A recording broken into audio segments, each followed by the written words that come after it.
Hey, sweet people, and welcome to another episode of the Inglês no Cru Book Club.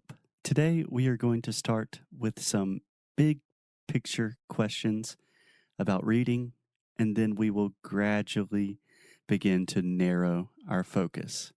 So, more specifically, we are going to talk about the two most important types of reading, or the two most important reading styles: intensive reading and extensive reading. So today we are going to talk about what these two reading styles are, how they are similar, how they are different, and what type of material you should use for intensive reading, what type of material you should use for extensive reading, and finally, we will try to discuss which reading style is best for different situations. And I know that probably sounds like a lot. It sounds complicated. But don't worry, we are going to break it down into a simple, easy to follow process. So let's do it. And just really quickly, before we get too deep into definitions, I want to mention just one thing. In this challenge, we are going to talk a lot about different ways of reading, different reading strategy, different techniques, etc. So it is really important to recognize from the beginning that reading is not just one thing. There are many different ways to read. There are different ways to review what you have read. There are different ways to prepare. There are millions of different texts that you can choose from. The point is that reading is not just one thing. It is a lot of things. So even if you really don't like to read, or you've tried reading in the past and you did not have too much success with it, don't worry, because we will find something that works for everyone. Okay, with that out of the way, let's get started. So let's begin with intensive reading. To read intensively is to really completely deconstruct a text. And your goal is to learn as much as you possibly can from that text. So we are talking about taking a text, analyzing the text very carefully and systematically, and looking up new things that you do not understand. So, with this method, you could focus on new vocabulary, phrases, expressions. You could focus on specific grammar structures that you want to improve. Essentially, you can do whatever you want with the text, but the idea is that you are analyzing everything quite carefully and that you have a specific goal in mind. So, if you studied English in a traditional school, most of the reading that you do in a classroom is probably a good example of intensive reading. You know, for example, when the teacher asks a student to read a paragraph and then the class stops and you talk about the different things that you learned from the text, that is a good illustration to understand what we are talking about when we talk about intensive reading.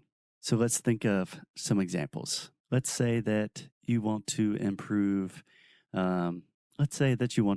your business English.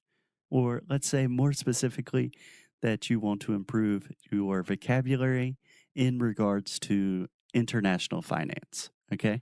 So if you want to use the intensive reading strategy, you could find an article in Forbes magazine that talks specifically about global markets. Okay. And then you could read the text very carefully and take notes on all of the vocabulary that you do not understand. Then you could study that vocabulary in great detail using different contexts and examples until you feel really comfortable with the material. So I think you get the idea. Intensive reading is pretty serious stuff. It's intense, it's intensive. And more importantly, intensive reading requires a lot of mental energy, effort, and focus. And because of this, intensive reading works great in some situations and not so great in other situations. Specifically, if you are reading intensively, you really want to make sure that you are following 3 rules. Rule number 1, make sure you are reading something that is interesting to you. And this is just a good rule in general. Do not read boring stuff. With the internet, we have access to so much information that it is really not necessary to read things that you are not interested in. But this is especially important with intensive reading because it really requires so much energy and focus.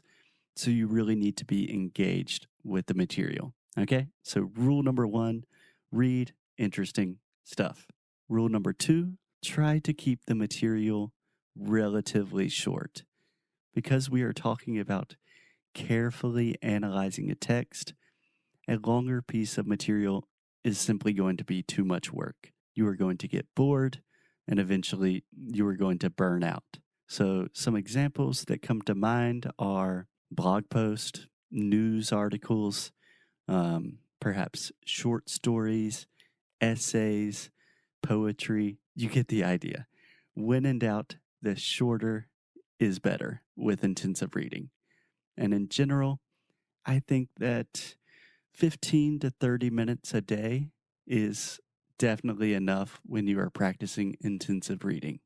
And finally, rule number 3, only do intensive reading when you have a lot of mental energy. So when you are feeling awake, energized, ready to go, and naturally everyone is different. Some people work better in the morning. Some people feel a little bit sharper or can think more clearly at night. It really doesn't matter. But because intensive reading is really hard work, you want to save it for the times when you really feel focused and ready to study. Okay, guys, so I think that is already a good bit of information for today. I think that's a lot. So I think it's a good idea to stop here today to give you some time to think about the concept of intensive reading and to start considering what type of text would be best for you personally when you are training intensive reading. And yeah, tomorrow we will talk about extensive reading. And I think that's it. I'll talk to you guys tomorrow.